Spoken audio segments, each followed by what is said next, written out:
मुंबईच्या विलेपार्ले परिसरात जैन मंदिर पाडण्यात आलं आणि त्यामुळे जैन संघटना आक्रमक झालेल्या आहेत। मुंबई मनपाच्या या कारवाईचा निषेध करण्यासाठी जैन समाजाच्या वतीनं अहिंसक रॅलीचं आयोजन करण्यात आलं। मंदिरावर कारवाई करणाऱ्या मनपा अधिकाऱ्यावर कारवाईची मागणी यावेळी करण्यात आलेली आहे। तसंच मुंबई मनपानं हे मंदिर बांधून द्यावं अशी मागणी देखील यावेळी करण्यात आली। दरम्यान याबाबत आढावा घेतला आमच्या प्रतिनिधी सीमा आढे यांनी।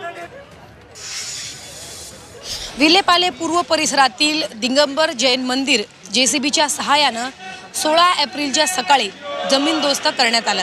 सध्या आपण त्याच ठिकाणी उपस्थित आहोत आणि महानगरपालिकेने केलेल्या या कारवाईच्या विरोधात जैन समाजाच्या वतीनं निषेध व्यक्त केला जातोय। आज आंदोलन जे आहे ते पुकारण्यात आल्याचं आपण सध्या ठिकाणी बघू शकतो।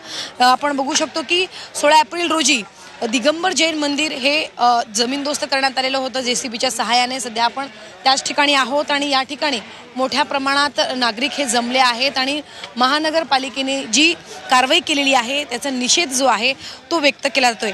यांचा असा आक्षेप आहे की उच्च न्यायालयामध्ये या संदर्भातली सुनावणी ही प्रलंबित होती आणि त्यापूर्वीच म्हणजे नियोजित सुनावणीपूर्वीच महानगरपालिकेने मनमानी कारभार करत या मंदिरावरती जेसीबी जी आहे ती चालवलेली आहे। त्यामुळे महानगरपालिकेच्या अधिकाऱ्यांवरती कारवाई झालीच पाहिजे अशी मागणी या आंदोलनाच्या माध्यमातून जी आहे ती केली जाते आणि सरकारी पातळीवरती कशा पद्धतीने पुढे कारवाई होणार या संदर्भात मंत्री मंगल प्रभात लोढा उपस्थित आंदोलन करणाऱ्या नागरिकांना काय आश्वासन देतात हे सुद्धा पाहणं महत्त्वाचं असेल।